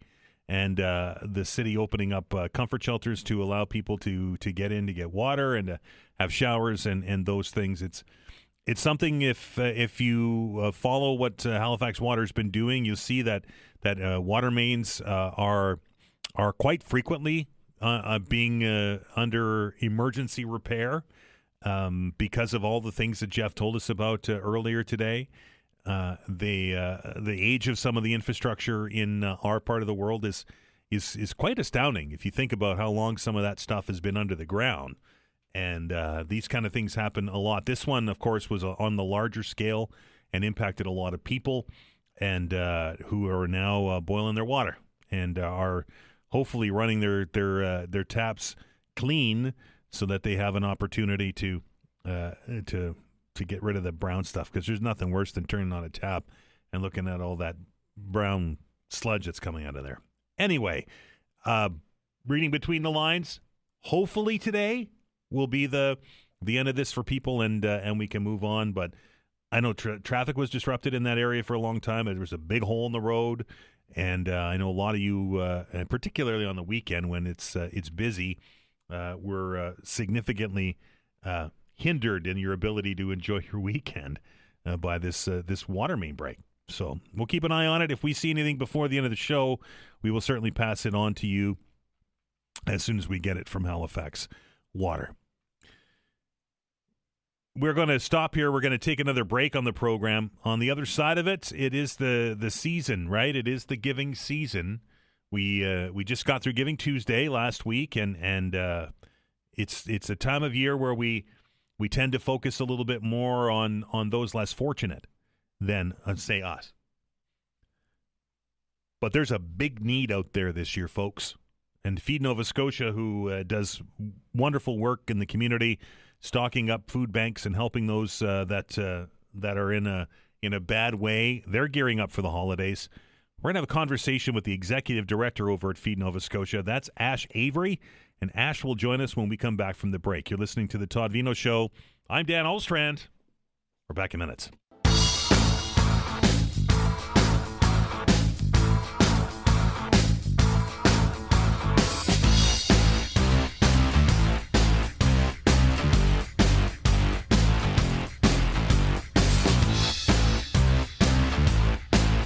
All right, welcome back to the Todd Veinotte Show. Food insecurity is something that is a 12-month-a-year, 365-day-a-year issue that impacts thousands of Nova Scotians and thousands of Maritimers and tens of thousands, if not more, of Canadians across the country each and every day. But it is this time of the year where maybe a little bit more light gets shone on those less fortunate than us as we get into the spirit of giving to mark the holiday season. And of course, we know the great work that Feed Nova Scotia does, and out there not only delivering food to food banks and helping those out, but advocating for those less fortunate, and so on and so forth. And we're very happy to welcome to the show. I know it's the busy time of the year, so she managed to carve a few minutes out for us. That is the executive director over at Feed Nova Scotia, and that's Ash Avery. Ash, how are you? Hi, I'm great. Thanks for having me on today. Sure. I guess to kind of set the table, pun intended, tell me a little bit about what it is what is the mission statement of Feed Nova Scotia? What is it that you folks do?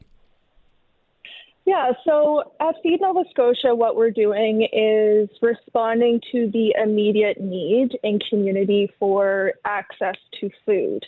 So we distribute millions of pounds of food each year to communities across Nova Scotia via over 130 member agencies or food banks and meal programs. We also provide funding for those programs and other initiatives in the community that are coming up with ways to address food insecurity in their communities, to address problems head on. And so those are sort of emerging grassroots initiatives that we fund and support. And we also are advocating for systemic change, meaning that we don't accept that food insecurity, is a problem that is addressed through food. So yes, we need to feed people today. Absolutely. People are hungry. But we want to live in a community, in a province where food insecurity does not exist. And so we advocate for change in a variety of ways, but ultimately, we want to address those root causes of food insecurity, including poverty. I look at it like that the food gathering and delivery service that Feed Nova Scotia provides is kind of like putting the finger in the dam, right? And the advocacy part is building a new and stronger dam. Am I close with my analogy? Yeah, absolutely. Ash, how big a problem is food insecurity in Nova Scotia? I hear all kinds of numbers. I'm hearing as high as like 33%. Yeah, it's not good. We know that following COVID-19, this problem became much more exacerbated than it was. So since 2019, for example, food insecurity has risen by 69% here in Nova Scotia. Just between now and last year, it's gone up 10%. So it continues to increase. The demand that food banks are facing continues to increase. And so we continue to provide as much food and resources to those services as we can, but the food banking system simply was not created to be able to withstand this kind of pressure and demand. So the system really is buckling under the weight of this crisis. I was going to say, it must be just an absolute logistical nightmare to keep all those food banks up and running.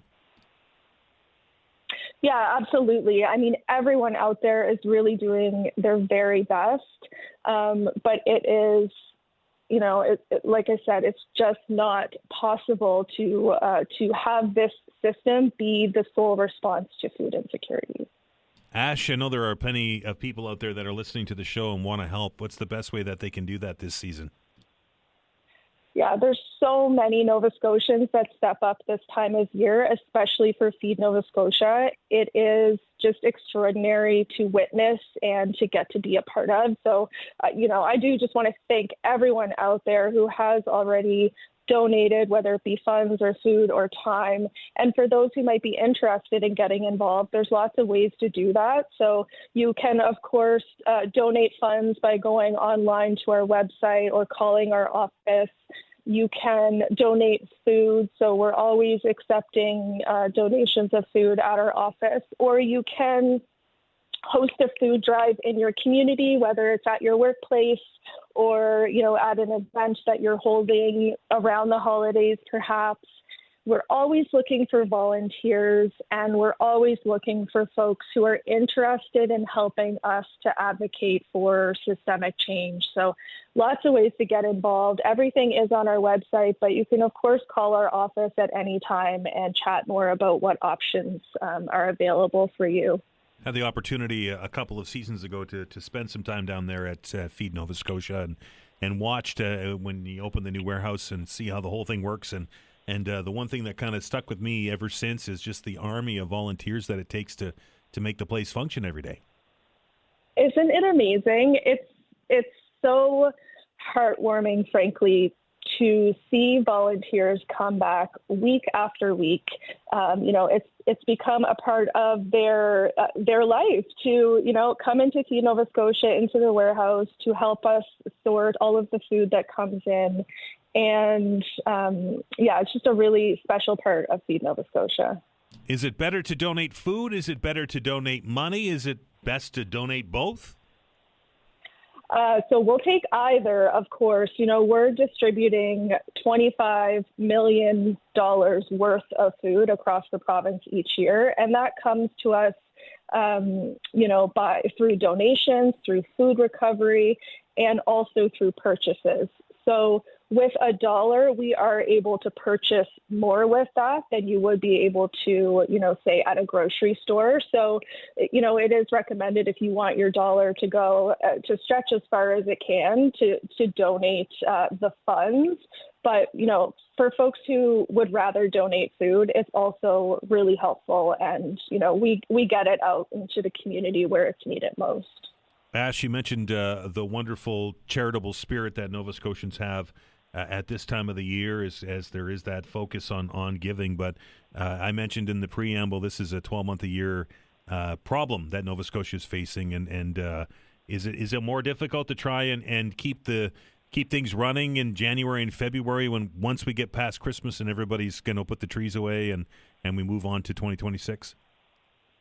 Yeah, absolutely. Around the holidays, the spirit of giving is there. But as you said, the issue is 365 days a year. So we really do rely on, donations that come through in December to carry us through the year. So it's a really important time of year for us, an important season. And, we make what we receive this month, especially, stretch throughout the year so that, folks who are experiencing food insecurity in the community, are receiving consistent support. Ash, one more time for those that may have missed it, how do we find out more and help out Feed Nova Scotia this season? Yeah, you can check us out on our website, feednovascotia.ca. You're always welcome to call our office or check us out on social media. We're on all the platforms. Ash, I appreciate your time. Thanks so much. Take care. That is Ash Avery, the executive director down there at Feed Nova Scotia. It's awe-inspiring, I think, and having that firsthand look at at the operation, and you just see the enormity of it all. Of all of the volunteers, the army of volunteers that work down there every day and get that food out to those that are less fortunate through food banks it really was, at least for me, was awe-inspiring to see that and just do my little part for those couple of hours that I was there. It was pretty cool. We're getting ready to take another break here on the program. And when we come back, we're going to have a sit-down, a conversation with Ken Bagnell. Of course, we talk sports with Ken a lot here on the program. It was a year that was, right? We're at the end of the year already. My goodness. Where did it go? Anyway, lots to discuss. Some wonderful results from Nova Scotia athletes and maritime athletes this year and in various disciplines. And 2026, of course, is going to be a big year. There's an Olympic Games that'll happen. Not sure if the hockey rink's going to be done or not in time. But there are more to the Olympics than just hockey. And we're going to pick Ken's brain about what we can expect to see from maritime athletes in the Olympic Games that are coming up in Italy this winter. And, of course, what the summer season that is not that far away is going to bring for our athletes in 2026. Will we see another world champion? We'll have to wait and see. You're listening to the Todd Veinotte Show. I'm Dan Alstrand. Back in a minute. All right, from time to time, we sit down with our next guest and we talk about the goings-on within the sporting community in Nova Scotia and, by extension, of course, the Maritimes, Atlantic Canada. And sometimes we'll take a peek around what's going around the rest of the country. And very pleased to welcome into the studio today the CEO, Canadian Sport Institute Atlantic, and that is Ken Bagnell. Ken, how are you? Very good. How are you?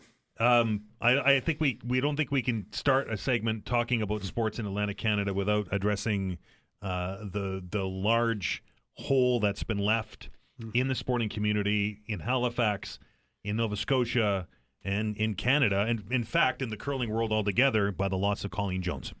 Yeah, it's been a tremendously difficult month for a lot in the curling community, certainly Colleen's family, and I just think it was so appropriate that the world of curling was here through the Olympic trials, and they showed their love for Colleen, and showed how important she was to so many of the curlers who were out there, audience who were there, and she's a legend.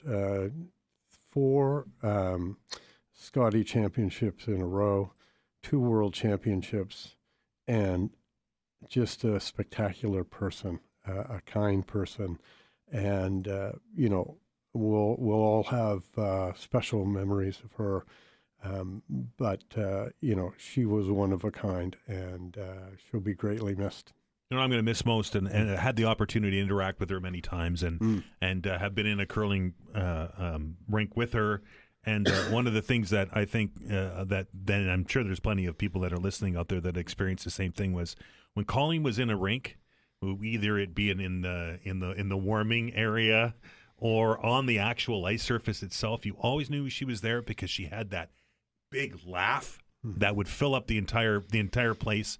And I relayed this when we found out that she passed. Like my first experience with her was in a pro-am, and she sat down on a I think it was on a couple of beer cases, and she spent time with every person that approached her, and she it didn't. This is Colleen Jone we're talking about here, and she had time for everybody. Yeah, and she really lived her life with a lot of gratitude for everything that she's enjoyed, and a joy that is unmatched, and that was contagious to all around her. So so it's a nice time to reflect on the things that she brought to all of us, and hopefully we can carry some of those on. Absolutely. Speaking of curling, of course, all of this happening when the curling eyes of Canada and much of the world were on Halifax and down at Scotiabank Centre as we selected our men's and women's representatives for the Olympic Games. And we can't talk about that without talking about the performance of our hometown girls, that being the Team Black. And Carly and Jen and Jill and Christina, wow. Yeah, totally amazing week at the Scotiabank Centre. Over 100,000 people came, economic benefit of north of $10 million. So many people from across the country made this their week of vacation or their week of sport tourism. It just had an amazing buzz to it for the whole week.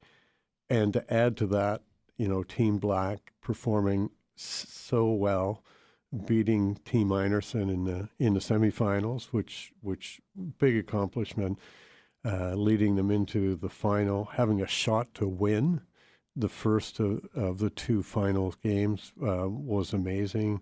The place was electric. Biggest crowds of the week were for the two Black games in the finals.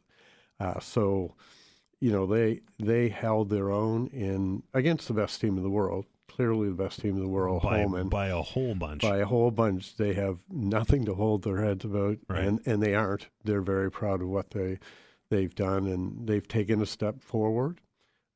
Holman will not be at the Scotties this year. Right. So it does leave a door open, and I think they're going to drive a truck through it if they can. Yeah, no doubt. And just very, I've obviously watched them at the Scotties last year and losing by that just a little bit, getting into the final and watching them and their composure on the ice. They're like true Blue Nosers, right? They're just the crowd there was every reason for them to pack up their tents and go home because of the pressure of home and playing against teams like Anderson I think Anderson had beaten her 12 times in a row, and Rachel Holman being the best on the planet has lost once to a Canadian team in 3 years.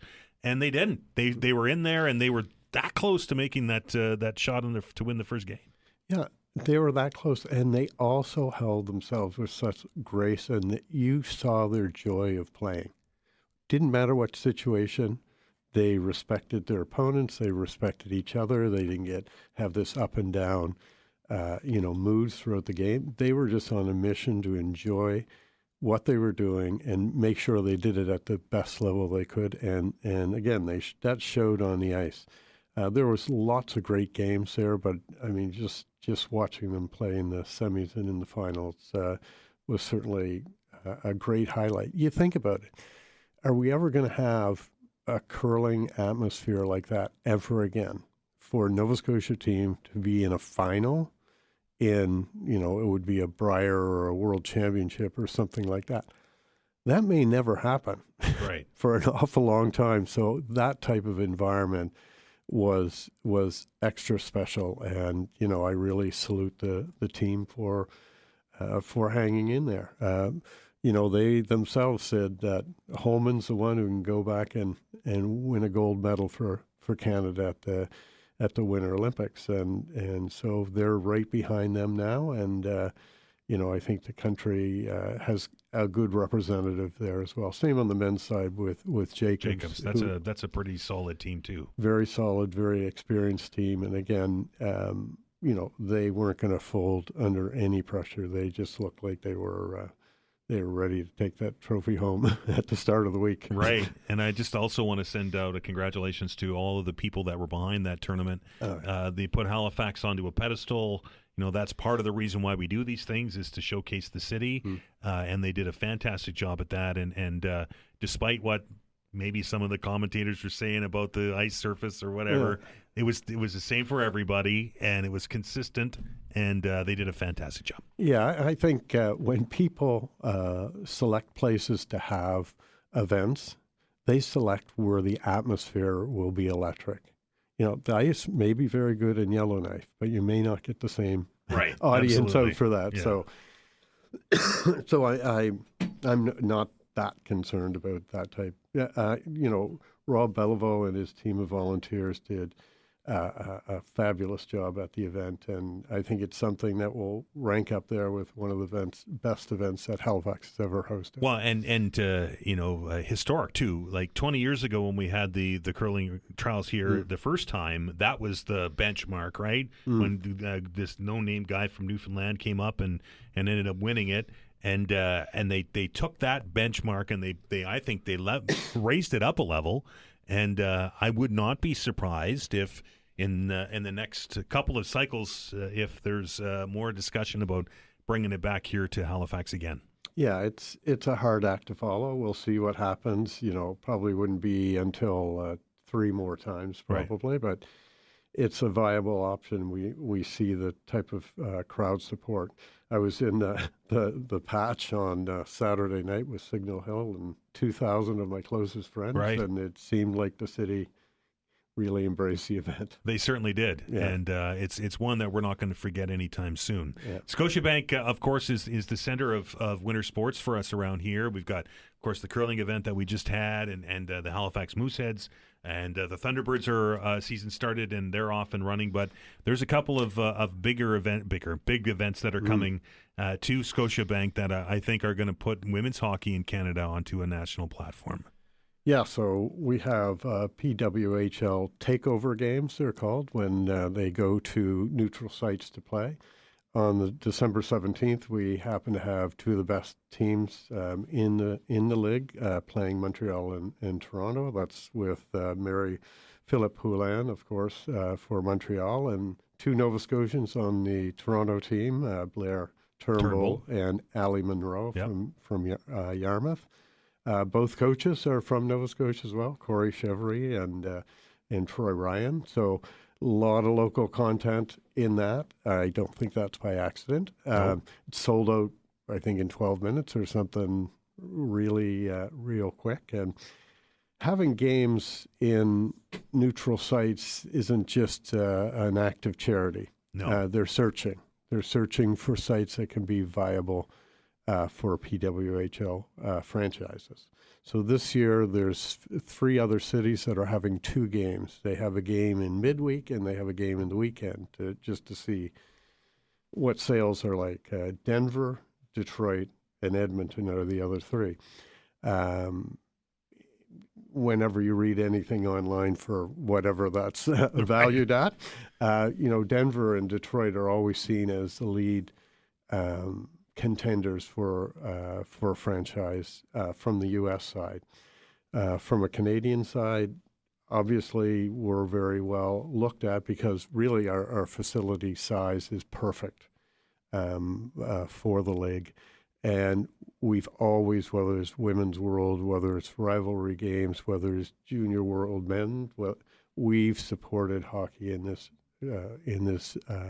location. The second biggest crowds in the Q League every year. Yeah, exactly. Mooseheads being the same, but this is a unique product.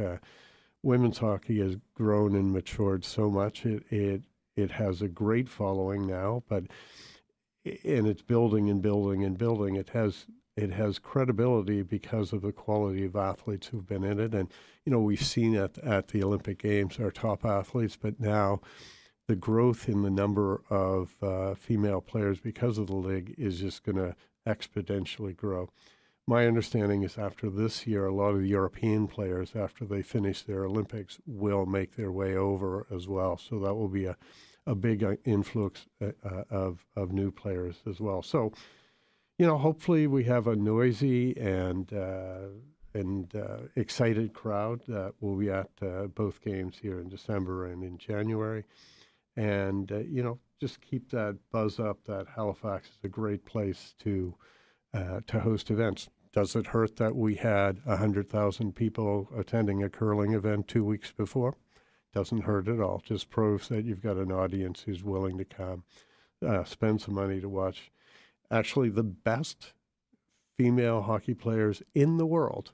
So it's not, we're not the B division. We're not the under 22 division. We are the best. We will see the best players in the world, and the ones who will be on the Olympic podium, the ones who won't make the Olympic podium, will all be there. So I think it's just a great opportunity. I'm sure the city's going to embrace that chance, and I, for one, will be lining up for season tickets. Wouldn't that be something if we had a PWHL franchise here in Halifax? It certainly, I think, given the the support that professional teams have been getting here as of late with the Thunderbirds, as I mentioned, and the Wanderers and the Tides. Yeah, it feels like that's just about a perfect fit, right? Yeah, it is. In our landscape, it's we can't have too much, but we need enough, and we want more of the best. And this is the best there is. And I think the prominence of women's hockey, again, is just escalating, and this will, I think, be a perfect fit for our environment. So many of the bigger cities are dominated by only male teams. And, the tempo going into Toronto with WNBA, I think is a big thing. This is our equivalent, more or less. Right. Yeah. Absolutely. Ken, we're going to take a break. We're going to have continuing our conversation with Ken Bagnell, the CEO at Atlantic Sport Institute Atlantic. When we come back, you are listening to the Todd Veinotte Show. I'm Dan Ahlstrand. Back in minutes. All right. Very quickly before we get back to Ken, Vanessa tells me that she walked by the prize cabinet and lo and behold, something fell out. The Golden Girls, the stage production is coming back to Halifax, and thank you for being a friend. I'm not going to make Ken sing it, but that is coming back. If you'd like to go and see it, Vanessa's got a pair of tickets in her hands, 902-405-6000 or 1-877-801-8255. Go see the Golden Girls. I bet you it'll be a lot of fun. I really do. Anyway, live production, and you can go on us. 902-405-6000, 1-877-801-8255. Caller number 10 will be the lucky winner. Ken, we were talking about hockey before the break, and the hockey world abuzz right now. If you watched Hockey Night Canada on Saturday, Elliot Friedman had a pretty good piece on it. There's some serious concerns as we get closer. It's February, right? So to the Olympic Games in Italy, that A, the hockey rink isn't done yet, and B, for whatever reason, and this is where men's and women's hockey will be played, is they built it short.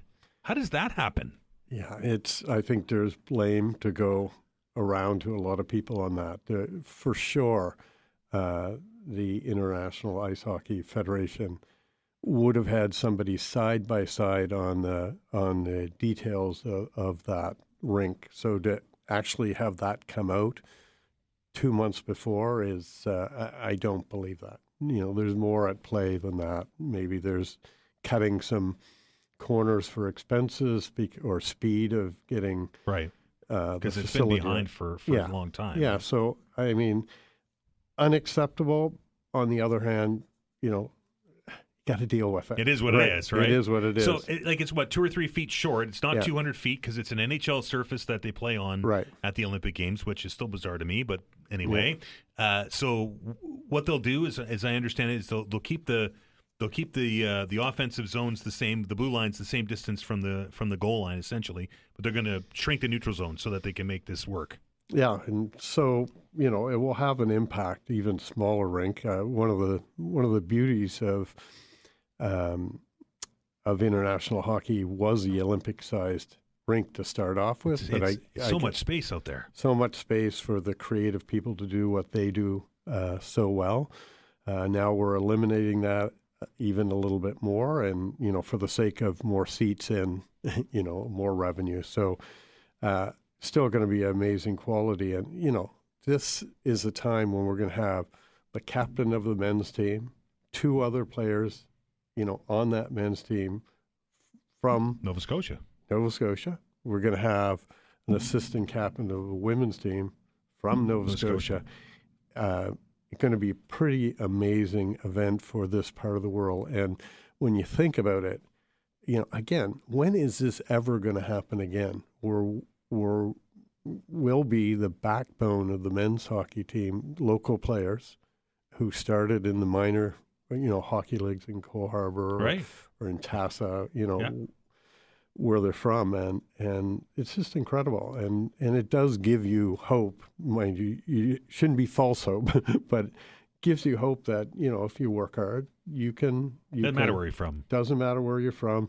As long as you enjoy what you're doing, maybe there's something like that down the road. That's just the way it is. That's the story that's unfolded here. Same with Blair. Like it's pretty amazing. I think the event's going to be spectacular. The one thing I like about it is that it will draw attention, more eyes to the Olympic Games, and that will create an opportunity to look for new heroes in different sports. We have a woman, Courtney Soreau from Moncton, who's the overall champion, world champion in speed skating. So she won the overall championship last month, and she's going to probably win multiple medals there. Maybe somebody will, pick that up who weren't inclined to see that before. So many great Canadian athletes across the sports. On the winter side, we have great depth. Whether it's curling teams we've talked about before, figure skating, downhill ski. We had another athlete who won a bronze medal on the weekend at Mont Tremblant at a World Cup. Like there's so many possibilities for us. Speed skating, obviously one of our massive strengths. So I think it will give an opportunity to shine some light on more eyes on athletes who may not have got that. That wasn't happening really when the men's NHL players weren't playing. So that I see as a real opportunity. Olympic Games are always that for me, and that's you might want to tune in to see Team Canada on the ice playing hockey, but you can also, you catch sports that we don't see a lot, right? Like biathlon or cross country skiing or ski jumping or stuff that doesn't get a lot of attention, and sometimes somebody sees that and say, hey, that looks pretty cool. Let me try that. Well, something like biathlon or cross-country skiing, like just an amazing group of athletes who do those sports, and it's compelling when you can see it all. Like I think it's better on TV because you get the whole setup of how things are going. But just to be able to watch those entire events is pretty awesome. Also, time zone works in our favor for a change. So all the finals and big games are going to be at 3 or 4 o'clock in the afternoon. We're, as the Canadian Sport Institute Atlantic, we're also going to host some viewing events around, and we'll let you know about them so people can watch U.S.-Canada women's hockey game or a Canada-Italy curling match. Right. So anyways, that's something we're planning in February. No rivalries there at all. None. Ken, I appreciate it, sir, and look forward to our conversations. And if I don't see you by the end of the year, have a great Christmas. Okay, thanks. Ken Bagnell, the CEO of the Sports Institute Atlantic. That's going to do it, folks. Thanks to Vanessa Vananez on the other side of the glass for doing all the stuff that she does. Doesn't run without her. I tell you that every day because it is the truth.